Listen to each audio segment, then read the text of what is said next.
তো নমস্কার, নতুন ব্লগে সবাইকে আবার স্বাগতম। সকালবেলা সবাইকে গুড মর্নিং। তো দেখো আজকের মহালয়া, যাচ্ছি নদীতে স্নান করতে। তোমরাও কারা কারা নদীতে স্নান করো এই মহালয়ে জানিও। তো চলো, নদীতে স্নান করার সময় দেখা হচ্ছে। যেতে যেতে একটা ছেলের পিছনে লেগেছিলাম, তো ছেলেটা হলুদ গেঞ্জি গায়ে দিয়েছিল। এই ছেলেটা তো দেখো, ওকে যেই বলেছি কিডন্যাপ করেছ বলতেই ও পো পো করে ছুট। তো দেখো আমাদের এখানে নদীর ধারে কাজ হচ্ছে।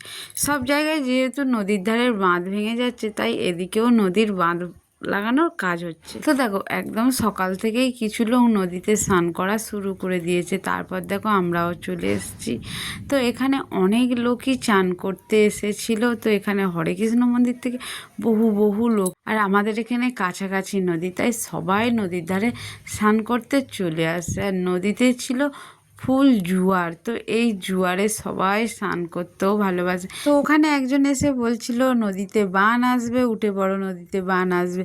তা নদীতে বান এরম সময় হয় না, বান হয় না, যদিও সাবধান করে দিচ্ছিল। নদীতে পুরো টান ছিল, তো প্রচুর জল যাচ্ছিল টানেতে, সেই জন্যই সাবধান করা হচ্ছিল যে নদীতে বেশিক্ষণ থেকো না, সবাই উঠে পড়ো, সবাই উঠে পড়ো, যেহেতু নদীতে প্রচুর টান যাচ্ছিল। তো অনেকে ওঠেনি, কেননা এই সময় তো বান হয় না, বান হয় ভাটার সময় আর জোয়ারের লাগার সময়, তখনই বানটা হয়। তো বান হয় না জেনেও লোক, আর ওই বানের কথা শুনে আমাদের তো ভীষণ ভয়। আমি আর আমার ছেলে টুক করে চানটা করে নিলাম তাড়াতাড়ি করে, বেশিক্ষণ দেরিও করিনি। তো সবাই স্নান করছিল, আর স্নান টান করার পরে দেখা মিলল কৃষ্ণ আর রাধা। গোপালকে নিয়ে আসা হয়েছিল, রাধারানীকেও রান্না হয়েছিল। তো দেখো ঝুড়ির মধ্যে, আর আমিও দেখে আমার না খুব ভালো লাগলো।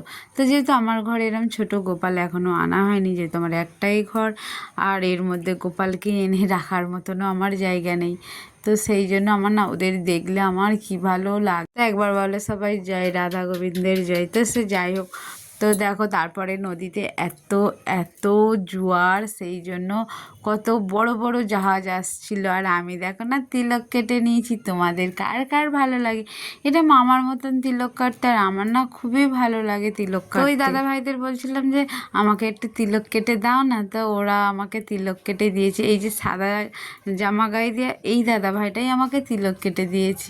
আর নদীতে এত জল দেখে কি বলবো বন্ধুরা, আমার তো ভীষণ ভীষণ ভালো লাগে। আর পুরো মেলার মতন প্রচুর লোকজন ভর্তি হয়ে গেছে। স্নান টান সেরে আমরাও বাড়িতে রওনা নিচ্ছি। তো বলছিলাম যে চলো বাড়িতে চলে যাই। তো বাড়িতে চলে আসেন, তারপরে অনেক লোক আসছিল সবাই স্নান করার জন্য। যত বেলা হচ্ছে তত লোক আসছে, তত ভিড় হচ্ছে। তো চলো আমরা সব ঘরের রওনা দিই। তো আজকের ভিডিওটা কেমন লাগলো সবাই দেখে লাইক কমেন্ট সাবস্ক্রাইব করতে ভুলো না। টাটা।